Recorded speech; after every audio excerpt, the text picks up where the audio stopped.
السلام علیکم dear students, کیسے ہیں آپ؟ امید ہے ٹھیک ہوں گے، خیریت سے ہوں گے۔ اور آج ہمارا جو ہے علم التعلیم کا لیکچر نمبر 5 ہے، ٹھیک ہے۔ اور جس طرح سے کل ہم نے پڑھا تھا، آپ نے دیکھا تھا جو تھا ان کے جو ابن خلدون کے بارے میں، ٹھیک ہے۔ اور آج جو ہم نے جن فلاسفر کو اسٹڈی کرنا ہے ان کا نام ہے ابن سینا۔ تو پہلے تھوڑا سا آپ کو جو ہے انٹروڈکشن کرواؤں گی، دین اس کے بعد جو ہے آپ کو ایک تعارفی ڈاکومنٹری دکھائی جائے گی تھوڑا سا، تاکہ لیکچر کو انٹرسٹنگ بنایا جائے، ٹھیک ہے، تاکہ میری ہی آواز سن کے آپ کو بوریت کا احساس نہ ہونے لگے، ٹھیک ہے۔ تو ابن سینا کا نام ابو علی حسین بن عبداللہ بن حسن بن علی بن سینا ہے، ٹھیک ہے۔ اور ابھی میرا خیال ہے کہ پہلے ہم سٹارٹ لیتے ہیں ایک ڈاکومنٹری کے ساتھ، جس میں آپ ان کے بارے میں جو ہے بیسک جو معلومات ہیں وہ لیں گے، ان کے ایز اے فلاسفر ان کے کیا کنسیپٹس ہیں ایجوکیشن کے بارے میں، ان کے بارے میں آپ کو تھوڑا سا نالج حاصل ہوگا، ٹھیک ہے۔ اور ان کی تھوڑی بہت ان کی جو ہے زندگی کے بارے میں معلومات آپ کو حاصل ہوں گی۔ ایک چھوٹی سی ڈاکومنٹری ہے، بہت بڑی نہیں ہے، امید ہے آپ کو جو ہے اچھی لگے گی۔ Late start. دو مختلف چیزیں نہیں ہیں۔ ابو علی سینا جو ایک عظیم سائنسدان تھے۔ ابو علی الحسین ابن عبداللہ ابن سینا طب کے طالب علم اور مفکر تھے، جو دنیائے اسلام کے ممتاز طبیب اور فلسفی ہیں۔ ابن سینا فارس کے رہنے والے ایک جامع العلوم شخص تھے، جنہیں اسلام کے سنہری دور کے سب سے اہم مفکرین اور ادیبوں میں شمار کیا جاتا ہے۔ الکندی اور فرابی جیسے اپنے پیش رو اور اپنے جانشین ابن رشد کی طرح ابو علی سینا نے خود آگاہی کے تحت مسلمان عالم دین بننے کی بجائے فلسفی بننے کا انتخاب کیا، اور اس کے لیے یونانی دانش اور دلیل و برہان کے راستے پر چلنے کا فیصلہ کیا۔ بالخصوص اس نے خود کو ارسطو کے پیروکار کی حیثیت سے دیکھا، چنانچہ اس کی اہم تحریروں میں ارسطو کی فلسفی کا انسائکلوپیڈیا نمایاں ہے۔ تاہم یہ کام ارسطو کی فلسفی کو ابن سینا کی نظر ثانی اور مرتب کردہ نظریے کی وضاحت سمجھا جاتا ہے۔ کچھ نظریات پہ مثلاً یہ نظریہ کہ کائنات ہمیشہ سے موجود تھی، ابن سینا ارسطو کا حامی رہا۔ دوسرے شعبوں میں وہ خود کو ارسطو سے بنیادی طور پر اختلاف کرنے میں آزاد محسوس کرتا ہے۔ ایک نمایاں ترین مثال ذہن یا روح اور جسم کے درمیان تعلق کے بارے میں اس کی توضیح میں دکھائی دیتی ہے۔ ارسطو دعویٰ کرتا ہے کہ انسان اور دیگر حیوانوں کے جسم اور ذہن دو مختلف چیزیں نہیں ہیں، بلکہ ایک اکائی ہے، اور یہ کہ ذہن انسانی جسم کی حیت یا فارم ہے۔ یہ ان تمام سرگرمیوں کا ذمہ دار ہے جو ایک انسان سے ممکن ہے، جس میں سوچنا بھی شامل ہے۔ اس وجہ سے ارسطو سمجھتا ہے کہ جسم کی موت کے بعد کسی کا زندہ رہنا ناممکن ہے۔ اس کے برعکس ابن سینا فلسفہ کی تاریخ میں مشہور سنویت پسندوں میں سے ایک ہے۔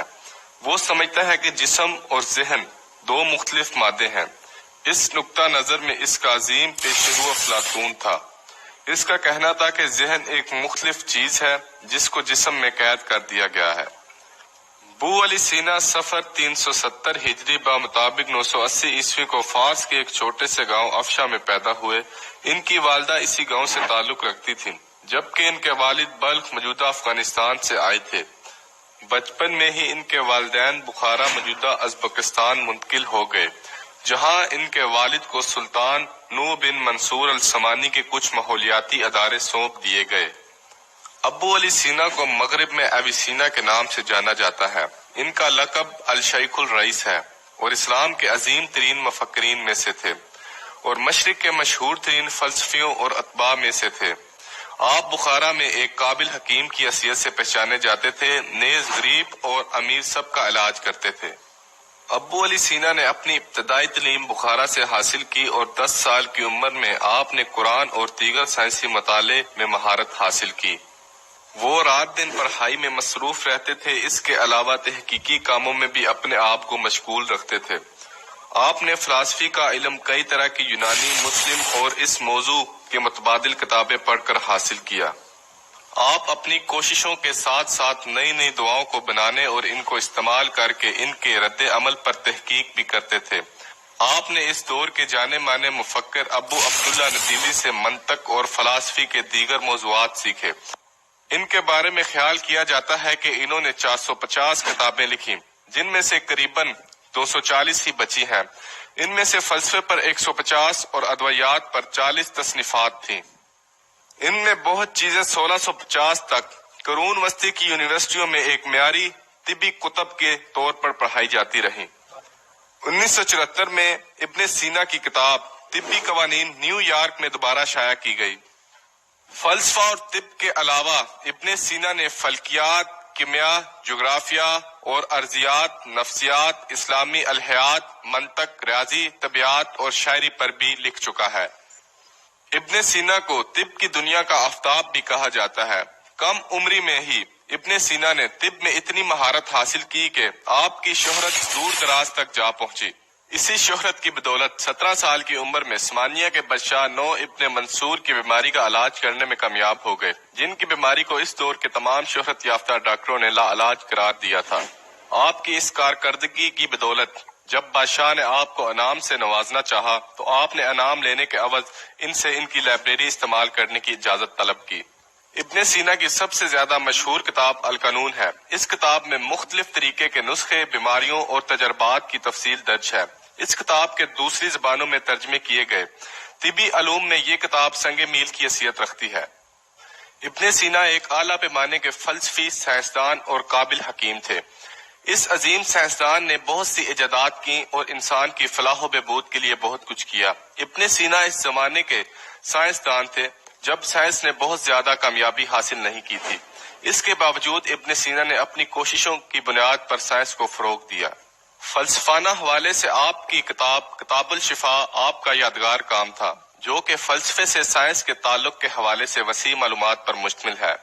آپ نے اس پورے موضوع کی درجہ بندی کچھ اس طرح سے کی: نظریاتی علم جو کہ طبیعت، ریاضی اور مابعد الطبیعت پر مشتمل ہے، شعوری علم جو کہ اخلاقیات، معاشی سائنس اور سیاسیات پر مشتمل ہے۔ ابن سینا نے ریاضی، طبیعت، موسیقی اور متبادل موضوعات میں ایک ساتھ شراکت اختیار کی۔ موسیقی کے میدان میں آپ نے الفارابی کے کام میں ہی مزید بہتری کی۔ فلسفے میں آپ کی کتاب شفا کے علاوہ النجات اور اشارت ہے۔ بستر مرگ پر جب پریشانیوں نے آپ کو گھیر لیا تو آپ نے اپنی اشیاء غربا کو عطیہ کر دی، غیر منصفانہ فائدے واپس کر دیے، غلاموں کو آزاد کر دیا اور موت آنے کے دن تک قرآن پاک کی تلاوت کرتے رہے۔ 58 سال کی عمر میں جون 1037 میں رمضان کے مقدس مہینے میں وفات پائی اور ایران کے علاقے ہمدان میں آپ کو سپرد خاک کر الرحیم ربی اشرح لی صدری ویسر لی امری واحلل عقدۃ من لسانی۔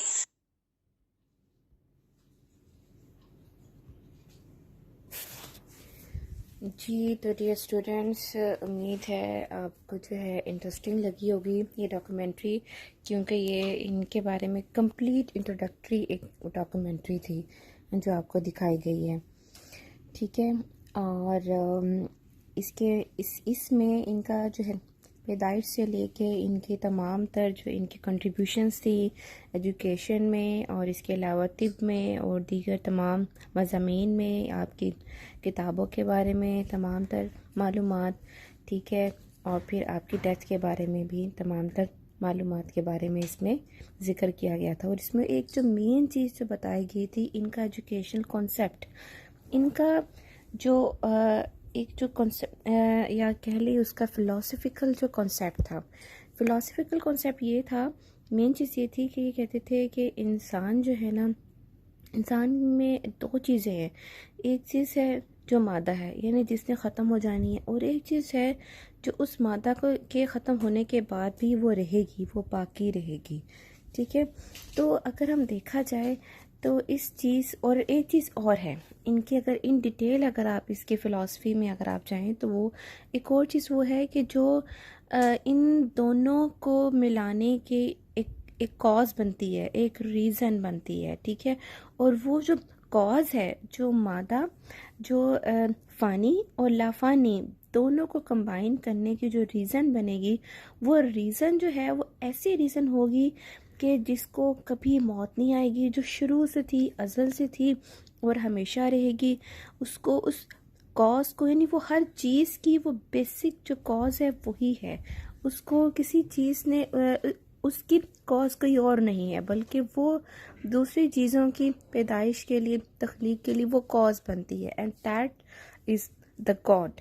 یہ گاڈ کا کنسیپٹ تھا. ٹھیک ہے.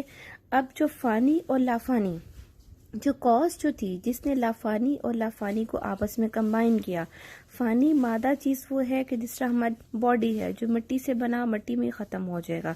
جو لافانی چیز ہے وہ آپ کی روح ہے. ٹھیک ہے. یعنی جس میں کوئی نہ کوئی چیز ایسی ہے جو فانی چیز ختم بھی ہو جائے، فانی ہے، ختم ہوگی، لیکن اس کے بعد بھی اس کی کوئی نہ کوئی جو ہے اثرات باقی رہتے ہیں، کوئی نہ کوئی چیز باقی رہ جاتی ہے، اس کو کہتے ہیں روح. ٹھیک ہے. تو انہوں نے کہا کہ ان چیز کو کمبائن کرنے کے لیے کوئی نہ کوئی تو ذات ہے، کوئی نہ کوئی تو وہ ہستی ہے جو یہ سارے کام کر رہی ہے، کوئی نہ کوئی تو کاز ہے ان سب کے پیچھے، اور وہ ہے خدا تعالیٰ کی ذات. تو یہ ان کا بیسک جو فلاسفیکل کانسیپٹ تھا وہ یہ تھا. اور ابن سینا عقل اور لاجک ان دونوں کو استعمال کر کے ہی کہتے تھے کہ علم کا حصول جو ہے ہم صحیح طور سے حاصل کر سکتے ہیں. اور کیونکہ اگر ہم صرف خالی عقل پہ جو ہے رلائے کر کے آپ بیٹھ جائیں، ایجوکیشن کانسیپٹس کی ہم بات کر رہے ہیں، تو اس میں جو ہے ابن سینا کے اکارڈنگلی یہ ہے کہ اگر صرف عقل کو ہی جو ہے ہم سب کچھ مان کے آپ بیٹھ دیں، جس طرح سے آج کل جو لوگ جو صرف سائنس کو مانتے ہیں، خدا کو نہیں مانتے. سائنس کو اس لیے مانتے ہیں کہ وہ جو ہے کہتے ہیں کہ جو کچھ ہے وہ وہی چیزیں ہیں جو آپ کو سامنے دکھائی دے رہی ہیں، یعنی آپ کی عقل کی بیس پہ جو علوم حاصل کیے گئے ہیں وہی مین بس آپ کے پاس نالج کا سورس ہے، اس کے علاوہ اور کچھ نہیں ہے. ٹھیک ہے. منطقی جو استدلال ہے یہ چیز ہے جس طرح سے اب کہہ لیں کہ ہمارے پاس وحی نازل ہوتی ہے، قرآن پاک ہے، اللہ تعالیٰ کے احکامات ہیں جس میں. ٹھیک ہے. تو ہم عقل اور لاجک دونوں کو یوز کر کے ہی جو ہے نا وہ صحیح علم کو حاصل کر سکتے ہیں. اور ان سب کو حاصل کرنے کے لیے ہماری ہیلپ کیا کرتا ہے وہ ہے حواس خمسہ. حواس خمسہ بالکل ایگزیکٹلی ان کا بھی اس پوائنٹ پہ ان کا کانسیپٹ ملتا ہے. ہم نے جو لاسٹ میں پڑھا تھا ابن خلدون کے ساتھ. ٹھیک ہے. ابن خلدون بھی کہتے ہیں کہ حواس خمسہ ہی علم حاصل کرنے کا، حواس خمسہ کے تھرو ہم علم حاصل کر سکتے ہیں. سیم بات ابن سینا بھی کہتے ہیں. اور ان کے علاوہ اور ان سب باتوں کے علاوہ ان کا جو کانسیپٹ تھا تصور قدر یعنی یعنی کس کی کیا چیز ہے، کیا مطلب قدر کہتے ہیں اس کو آپ، ایگزسٹنس، وجود، کیا کانسیپٹ ہے وجود کا، انسان کے وجود کا، دنیا کے، کائنات کے مالک کے. یہ ایک لائن میں نا انہوں نے اسی بات کو ایکسپلین کیا ہوا جو میں پہلے آپ کو بتا چکی ہوں، فانی اور لافانی چیز، اور اس کے علاوہ جو کاز ہے، جو ریزن ہے. ٹھیک ہے. تو وہ کہہ رہا ہے کہ وہ ریزن کون ہے، وہ گاڈ، دیٹ از گاڈ. کوئی نہ کوئی ذات ہے، اللہ تعالیٰ ہے جو حاکم ہے، جس کی حاکمیت ہے، جو ہم سب کا مالک ہے، جو ان سب چیزوں کی کاز ہے. ٹھیک ہے. ان سب کی وجہ ہے، ان سب سے مراد انسان، دنیا، کائنات، حیوان، تمام تر چیزیں جتنی بھی ہیں ان سب کی تخلیق کی، جو ان کو موت دیتا ہے، جو ان کو پیدا کرتا ہے، وہ کاز کون ہے؟ اللہ تعالیٰ. تو ہمارا جو کنسیپٹ ہے وہ صرف اور صرف اللہ تعالیٰ کی حاکمیت اور انسان کی عبودیت کہتے ہیں کسی کی بندگی میں خود کو دے دینا، یعنی کسی کو اپنا معبود مان کے خود کو اس کی بندگی میں، یعنی آپ کہہ لیں کہ اس کو اپنے آپ کو اس کے ہینڈ اوور کر دینا. ٹھیک ہے. جب ہمارا وہ حاکم، ہم اس کو اپنا حاکم مان رہے ہیں تو ہم خود کو اس کی بندگی میں دے رہے ہیں، ہم اس کے خود کو جو ہے اس کے ہینڈ اوور کر رہے ہیں. تو اللہ تعالیٰ کی حاکمیت اور انسان کی عبودیت کے محور کے گرد ہی گھومتا رہتا ہے. اب بات کرتے ہیں ایجوکیشنل جو آبجیکٹیوز تھے ابن سینا کے. ابن سینا کے جو بیسک جو ان کے فلاسفیکل جو کنسیپٹس ہیں ان سے ہی ہم نے جو ہے ان کے جو ایجوکیشنل جو آبجیکٹیوز ہیں وہیں سے ڈرائیو کیے ہوئے ہیں. ٹھیک ہے, یہ پراپرلی کہیں پہ ایز اٹ از مینشن نہیں ہے یا انہوں نے خود سے مینشن نہیں کیے تھے, لیکن جو ان کے فلاسفیکل جو کانسیپٹس تھے وہیں سے ہم نے جو ہے ان کو ڈرائیو کیا ہوا ہے. تو پہلا مین چیز رضا الہی کا حصول, کیونکہ ان کا کہنا یہ تھا کہ کوئی نہ کوئی تو ذات ہے, کوئی نہ کوئی ہستی ہے جو ہر چیز کو کنٹرول کر رہا ہے, جو کنٹرولنگ اتھارٹی ہے, جو ہمیشہ سے تھی اور ہمیشہ رہے گی. ہر چیز فنا ہو جائے گی لیکن وہ چیز کبھی بھی نہیں ختم ہونے والی. تو ان کا کہنا یہ تھا کہ جب انسان نے جو ہے خود کو اللہ تعالیٰ کی عبودیت میں دے دیا ہے, تو ہم نے اب عبودیت میں خالی دینا, مالک کے ہینڈ اوور کرنا ہی تو کافی نہیں ہوتا نا, انف نہیں ہوتا. ہم نے اس کی رضا, اس کی خوشندی جو ہے بھی حاصل کرنی ہے, اس کی نظروں میں جو ہے خود کو ایک اچھا غلام, ایک اچھا بندہ شو کرنا ہے. ٹھیک ہے, تو ہمارا ایجوکیشن کا جو بیسک مقصد کیا ہونا چاہیے, اللہ تعالیٰ کی خوشندی حاصل کرنا. ٹھیک ہے, وہ تمام بنی نوع انسان کو وصیت کرتے ہیں کہ سب سے پہلے اور سب سے آخر میں اللہ تعالیٰ کو یاد رکھا جائے. اس کے بعد ہے ابن سینا کا کہنا یہ ہے کہ عقل بطور علم کا مؤثر ذریعہ ہے. وہ ذہنی صلاحیتوں کو اجاگر کرنا, کریٹیوٹی کہاں سے آتی ہے؟ عقل کے استعمال سے آتی ہے. ٹھیک ہے, تو عقل کو استعمال کریں کیونکہ اس سے جو ہے کریٹیوٹی بڑھتی ہے. ٹھیک ہے, اور اس کے ذریعے جو ہے انسان بہت سی جو ہے نئے جو انکشافات کرتا ہے, نئی ڈسکوریز کرتا ہے, اور نیا نالج جو ہے اس کو حاصل کرنے کا باعث بنتا ہے. کیونکہ ان کے نزدیک جو ہے وہ علم حاصل کرنے کا سب سے بہترین ذریعہ عقل ہے. منطق, لاجک کے ساتھ اور عقل دونوں کے استعمال کے ساتھ علم حاصل کریں. وہ کہتے ہیں کہ اگر انسان عقل کے ذریعے علم حاصل کرے تو وہ کبھی غلطی نہیں کر سکتا. ٹھیک ہے, اس کے بعد جو تھرڈ پوائنٹ ہے وہ یہ ہے کہ ابن سینا کے خیال میں علم و عقل میں جو ہے اس کے بیچ میں مطابقت, کمپیٹیبلٹی بہت ضروری ہے. اور ان کے نزدیک بہترین عمل کون سا ہے؟ وہ ہے کہ جس کی بنیاد خلوص نیت اور علم پر رکھی جائے. وہ چاہتے ہیں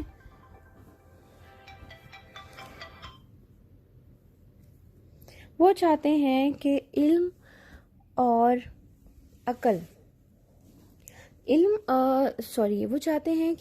اور عمل میں جو ہے کمپیٹیبلٹی ہونی چاہیے. ٹھیک ہے, اور ان کا خیال یہ ہے کہ جو علم حاصل کیا جائے اس پر عمل بھی کیا جائے, اور ان کی نظر میں علم کے بغیر جو ہے عمل بیکار ہے.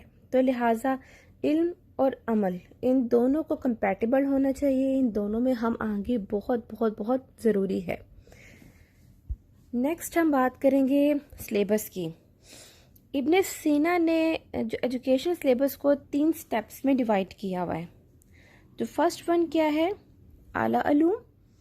اعلیٰ علوم وہ علوم ہیں جو حکمت و دانش پر مبنی ہے, اس طرح کے لاجک ہے, فلسفہ ہے, اخلاقیات ہیں. ٹھیک ہے, یعنی ان کا مادے سے کوئی تعلق نہیں ہے, کوئی سائنٹیفکلی ان کا کوئی ریلیشن نہیں ہے.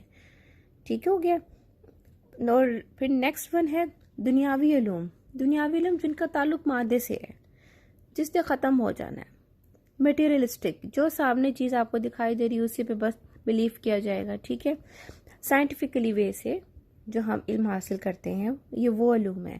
اس میں آ جاتا ہے جس طرح آپ کی کیمسٹری ہے, فزکس ہے, اور میڈیکل سائنسز ہے, بایو وغیرہ, یہ سب چیزیں اس میں انکلوڈیڈ ہیں. دین ہے وسطی علوم.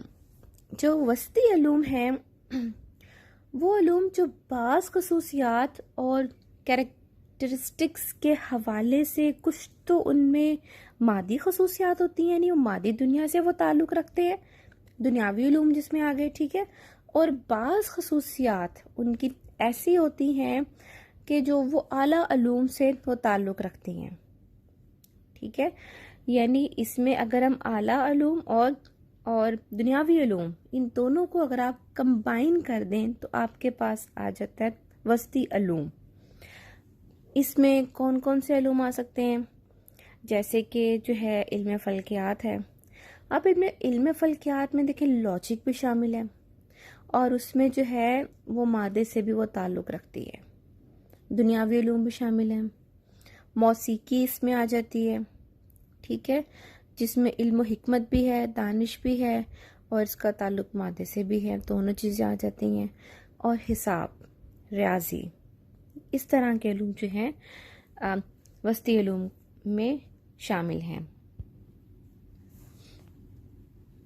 دین اس کے بعد ہے آپ کا ٹیچنگ میتھڈ. ٹیچنگ میتھڈ آپ جو ہے کس طرح کا اڈاپٹ کرتے تھے، اور اس کے علاوہ جو ہے آپ کی اسٹوڈنٹس کے لیے کس طرح کی انسٹرکشنز ہوتی تھیں، اس کو ہم دیکھتے ہیں. تو بیسکلی ان کی جو ٹیچنگ میتھڈ ہے نا، اس پہ ہمیں کوئی ان ڈیٹیل تو کوئی ایسا مٹیریل ہمارے پاس نہیں ملا ہمیں، کیونکہ ان کا کام بیسکلی یہ ایک فلاسفر تھے، اور لیکن یہ وہ عملی طور پہ ایک ٹیچر بھی تھے، ٹھیک ہے، کیونکہ آپ بیسکلی آپ ایک استاد تھے، فلاسفر تھے، سائنٹسٹ تھے، تو ٹیچنگ سے آپ کا تعلق رہتا تھا. آپ میڈیکل اور جو فلاسفی اس کا درس دیا کرتے تھے، ٹیچ کرتے تھے.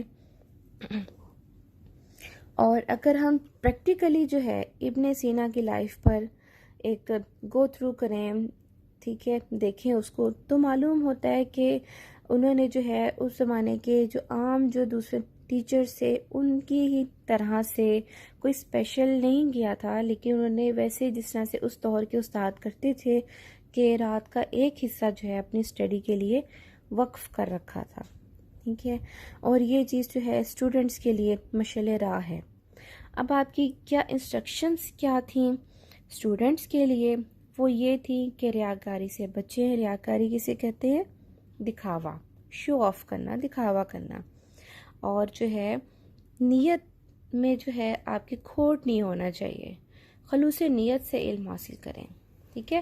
صرف شو آف کرنے کے لیے علم نہیں حاصل کرنا آپ نے، کہ جسٹ ہاں جی ہم نے تو ماسٹرز کیا ہوا ہے، ہم نے جی ایم فل کیا ہوا ہے، پی ایچ ڈی کی ہوئی ہے، میں نے فلانی یونیورسٹی سے میں نے نالج حاصل کی ہے، ڈگری حاصل کی ہے، ٹھیک ہے. تو اس میں شو آف نہیں ہونا چاہیے. اور جو آپ جو علم حاصل کر رہے ہو اس کو خلوص نیت کے ساتھ حاصل کرو، یعنی صرف اس میں رٹا بازی نہ ہو. آپ کا جو پرپز ہے وہ جسٹ ڈگری حاصل کرنا ہی نہ ہو، بلکہ نالج حاصل کرنا، پریکٹیکلی اس کو اپنے لائف کا ایک پارٹ بنائیں.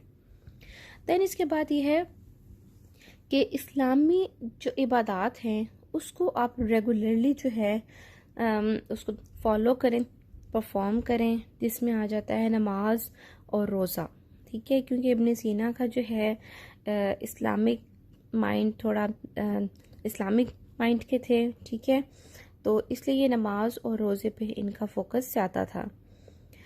دین اس کے بعد ہے جی کہ جسمانی صحت کے لیے لازمی ہے کہ لذتوں کا استعمال بھی بلا ضرورت نہ کیا جائے، ٹھیک ہے، بلا ضرورت جو ہے وہ نہ کیا جائے. کیوں؟ اس سے مراد کیا ہے؟ کون سی لذتیں؟ لگژریز. اس سے مراد ہے لگژریز، جتنی بھی لائف کی لگژریز ہیں. کیونکہ دیکھیں access of every thing is bad, ہے نا. کسی بھی چیز کی زیادتی جو ہے وہ بہت بری ہوتی ہے. بھلے وہ کھانے پینے کی ہو، وہ بھی جسمانی لذت میں آتا ہے، یا سونے کی ہو، وہ بھی جسمانی لذت میں آتا ہے. سونے میں بھی اعتدال ہونا چاہیے، کھانے پینے میں بھی اعتدال ہونا چاہیے. کوئی بھی آپ کی جو ہے دوسری جو لائف کی جو لگژریز ہوتی ہیں، پیسہ، گھر، بیلنس، گاڑی، ان سب چیزوں میں ایک بیلنسڈ لے کے چلنا چاہیے، تبھی ہماری باڈی جو ہے وہ ہیلدی رہے گی، ٹھیک ہے. اور بالکل ایسے ہی، کیونکہ اگر ہم بالکل آرام پرست ہو جائیں، بالکل نہ ہلیں، کام نہ کریں، زیادہ کھانا شروع کر دیں، زیادہ سونا شروع کر دیں، اور تو اس سے کیا ہوگا؟ اس سے یہ ہوگا کہ آپ جو ہے بہت سی بیماریاں جو ہیں ان کا سبب بن سکتی ہے یہ ہماری جو ہے اس طرح کی روٹین، ٹھیک ہے. تو ایک بیلنس رکھنا چاہیے، ٹھیک ہے. That is the thing. دین اس کے بعد ہے فورتھ اینڈ لاسٹ جو ان کی انسٹرکشن تھی، وہ یہ تھی کہ عقل اور سعادت کے حصول کے لیے دنیا سے بے نیازی بہت ضروری ہے. یہ چیز واقعی بہت ضروری ہے. اس چیز کو تو ہم اگر ایک بات بولیں کہ آج کل ہمارا جو کلچر ہے، ہمارا معاشرہ، اگر وہاں پہ اس کو دیکھیں تو ہم بالکل فٹ جاتی ہے، کیونکہ ہم جو ہے علم حاصل کرتے ہیں اس لیے نہیں حاصل کرتے کہ ہم نے سعادت حاصل کرنی ہے، ہم نے کچھ بینیفٹ حاصل کر رہا ہے، ٹھیک ہے، ہم نے جو ہے اس سے کچھ بینیفٹ لینا ہے، ہم نے اس سے کوئی استفادہ حاصل کرنا ہے، ٹھیک ہے، نہیں، ہم کیوں علم حاصل کرتے ہیں؟ ہم جی دنیا کی نظروں میں جو ہے، دنیا کے لوگوں کی نظروں میں خود کو ایک بڑا دکھانے کے لیے، اچھا ثابت کرنے کے لیے، اور اس کے علاوہ دنیاوی جو لگژریز ہیں ان کو حاصل کرنے کے لیے، اچھی نوکری حاصل کرنے کے لیے علم حاصل کرتے ہیں، ٹھیک ہے، اور تو یہ آبجیکٹیو نہیں ہونا چاہیے، ٹھیک ہے، اس سے آپ کو عقل اور سعادت دونوں چیزیں جو ہیں وہ حاصل نہیں ہوتی۔ پیسہ مل جائے گا، ٹھیک ہے، نوکری ملے گی، پیسہ ملے گا، لیکن عقل اور سعادت ان دونوں سے آپ محروم ہو جائیں گے۔ تو دنیا سے بے نیاز ہو کر جو ہے اپنے آپ کو جو ہے صرف علم کے حصول پہ لگانا، اللہ تعالیٰ کی رضا حاصل کرنے کے لیے اپنے آپ کو وقف کر دینا، تو یہ چیز میٹر کرتی ہے۔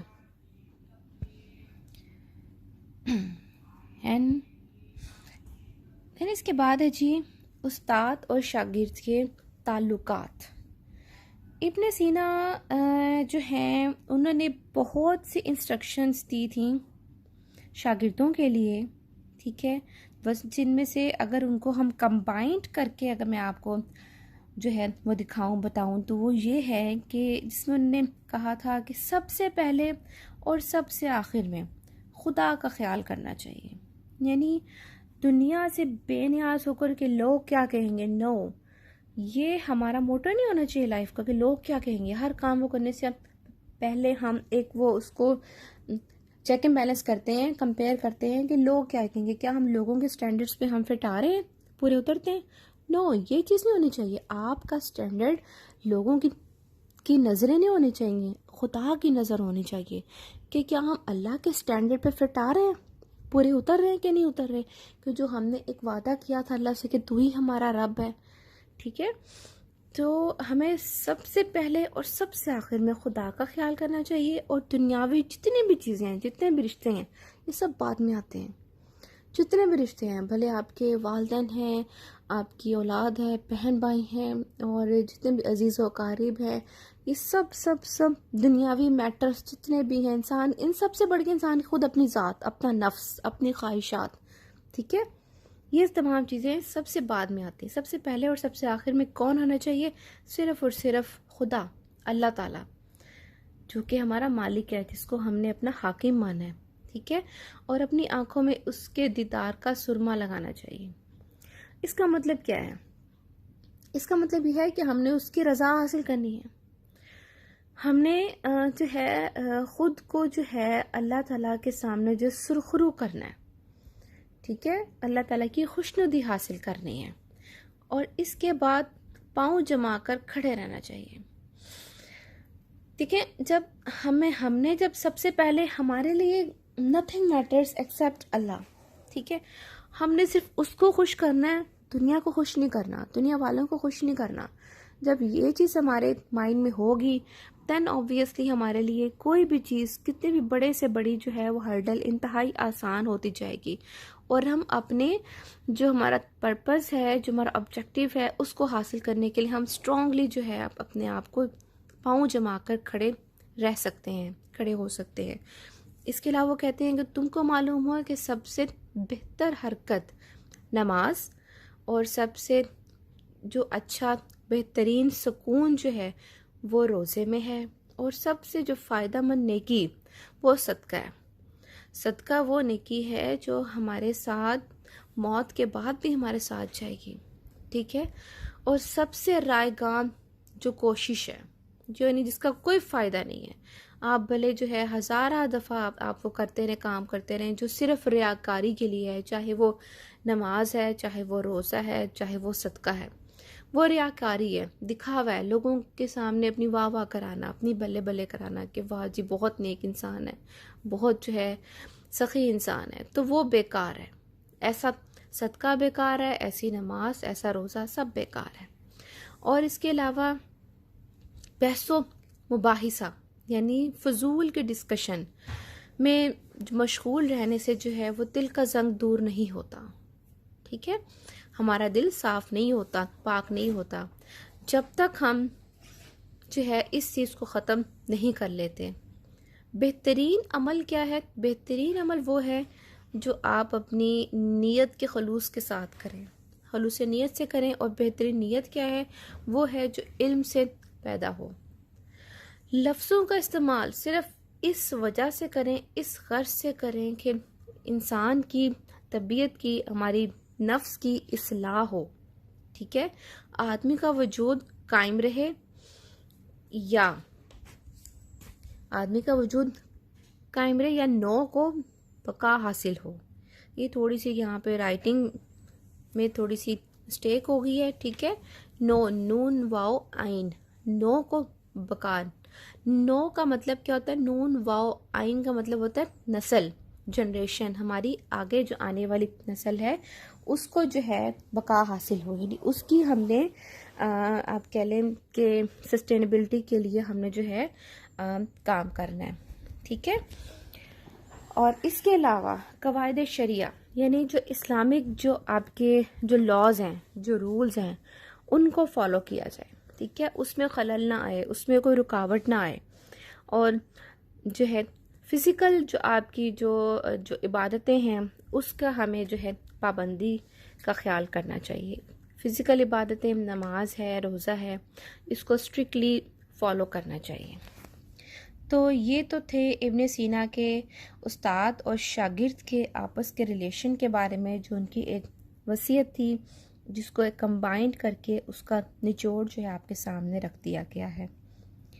تو اسٹوڈنٹس، یہ تھا ہمارا آج کا لیکچر. امید ہے آپ کو انٹرسٹنگ لگا ہوگا، اچھا لگا ہوگا، مزہ آیا ہوگا. ٹھیک ہے، اور کل انشاءاللہ تعالی ہمارے جو نیکسٹ جو فلاسفر ہیں ان کو ہم اسٹڈی کریں گے. ٹھیک ہے، ان کے کیا ایجوکیشنل کانسیپٹس ہیں وہ دیکھیں گے، ٹیچنگ میتھڈ کے بارے میں دیکھیں گے، ان کے بھی اس طرح سے جو ہے اسٹوڈنٹ اور ٹیچر کے جو آپس کے ریلیشن ہیں اس کو اسٹڈی کریں گے. ٹھیک ہے، تو آج کے لیکچر کو آپ اچھی طرح پڑھ لیں، دیکھ لیں، کتاب میں سے بھی آپ دیکھ لیں. ٹھیک ہے، وہیں سے ہی میں جو ہے اس کی سلائیڈز بنا کے آپ کو پڑھاتی ہوں. تو ٹھیک ہے اسٹوڈنٹس، کل تک کے لیے خدا حافظ.